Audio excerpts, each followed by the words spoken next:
غزہ پر مکمل قبضہ، نتن یاہو کو گرین سگنل مل گیا۔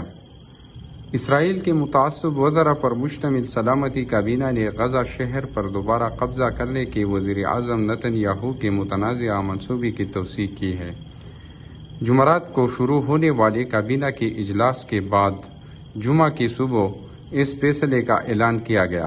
نتن یاہو نے اسرائیلی فوج کے لیے پورے علاقے پر دوبارہ قبضہ کرنے کا منصوبہ پیش کیا، جس کا 75% حصہ پہلے ہی اسرائیلی قبضے میں ہے۔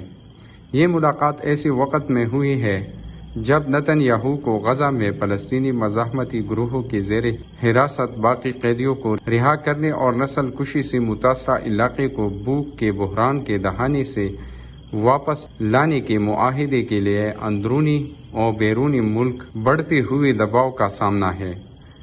مقامی ذرائع ابلاغ کے مطابق نتن یاہو نے اجلاس کے دوران غزہ کا کنٹرول حاصل کرنے کا مرحلہ وار منصوبہ پیش کیا۔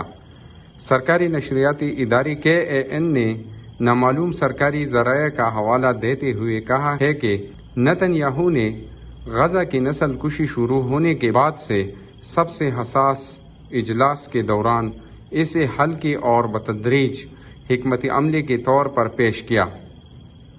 رپورٹ کے مطابق اس منصوبے میں اسرائیلی افواج سے مطالبہ کیا گیا کہ وہ ان علاقوں میں پیش قدمی کرے جن پر انہوں نے پہلے حملہ نہیں کیا تھا، جن میں وسطی غزہ اور مرکزی غزہ شہر میں حماس کی تربیتی کیمپ بھی شامل ہے۔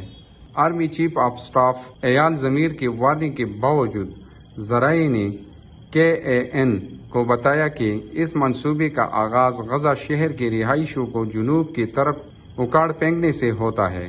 اس کے بعد شہر کا محاصرہ کیا جاتا ہے اور گنجان آبادی والے علاقوں میں مزید زمینی حملے شروع کیے جاتے ہیں۔ اطلاعات کے مطابق متعدد وزراء نے ایسی کسی بھی منصوبے کو مسترد کر دیا ہے جو غزہ پر مکمل علاقائی کنٹرول سے محروم ہو۔